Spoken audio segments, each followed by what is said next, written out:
কদিন আগেই বাংলাদেশের নারী ফুটবলে জাতীয় দলের হয়ে একটা ইতিহাস রচনা হয়ে গিয়েছে অধিনায়ক আফিদা খন্দকারের হাত ধরে। সামনে আরেকটা বড় মঞ্চে লাল সবুজের পতাকা পৌঁছে দেওয়ার সুযোগ। এবার অনূর্ধ্ব-20 এশিয়ান কাপের বাছাই পর্বের মিশন শুরু হচ্ছে বাংলাদেশের। বাছাই পর্বের এইচ গ্রুপে বাংলাদেশ, লাওস, সাথে আরও আছে সাউথ কোরিয়া ও তিমুর লেস্তে। প্রথম ম্যাচ থেকেই তাই বড় চ্যালেঞ্জ অপেক্ষা করছে আফিদা স্বপ্নাদের সামনে, যে কারণে অধিনায়ক স্বল্প ভাষায় শুধু দোয়াই চাইলেন সবার কাছে। আমরা এখানে এসেছি এফসি কাপ কোয়ালিফাই করার জন্য, তো আমরা আমাদের সর্বোচ্চ চেষ্টা করব আমরা যেন ভালো খেলতে পারি প্রত্যেকটা ম্যাচে। এই বাছাই পর্বের প্রথম ধাপে বাংলাদেশের প্রতিপক্ষ স্বাগতিক লাওস। বড় লক্ষ্য সামনে রেখে প্রথম ম্যাচটাকে বেশি গুরুত্ব দিচ্ছেন কোচ আর অধিনায়ক। ম্যাচের আগে সংবাদ সম্মেলনে তাই পিটার বাটলার মেয়েদের প্রতি তার আস্থার কথাই জানালেন।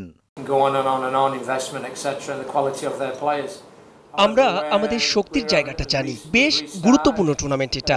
দলগত পারফরমেন্স দিয়েই জাতীয় দলের মেয়েরা এশিয়ান কাপে কদিন আগেই কোয়ালিফাই করেছে। অনূর্ধ্ব দলের হয়েও আমাদের লক্ষ্যটা একই থাকবে। এই বাছাই পর্বের পর থাইল্যান্ডে বসবে মূল আসর। 8 গ্রুপ চ্যাম্পিয়ন আর 3 গ্রুপের সেরা 3 রানার্স আপ দল টিকিট পাবে চূড়ান্ত পর্বের। রানার্স আপের হিসেবে না গিয়ে গ্রুপ চ্যাম্পিয়নেই চোখ বাংলাদেশের।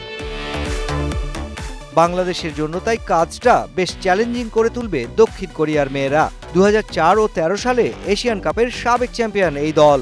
তবে এইসব নিয়ে খুব একটা ভাবতে চান না আফিদা। ম্যাচের 90 মিনিটের হিসেবে তিনিই যে দলটাকে দেবেন নেতৃত্ব। লাওসকে হারিয়ে এশিয়ান কাপে কোয়ালিফাই করার সেই শুভ সূচনাটা করতে চান স্বপ্না সাগরিকারা। Mushfiqur Rahman, star news.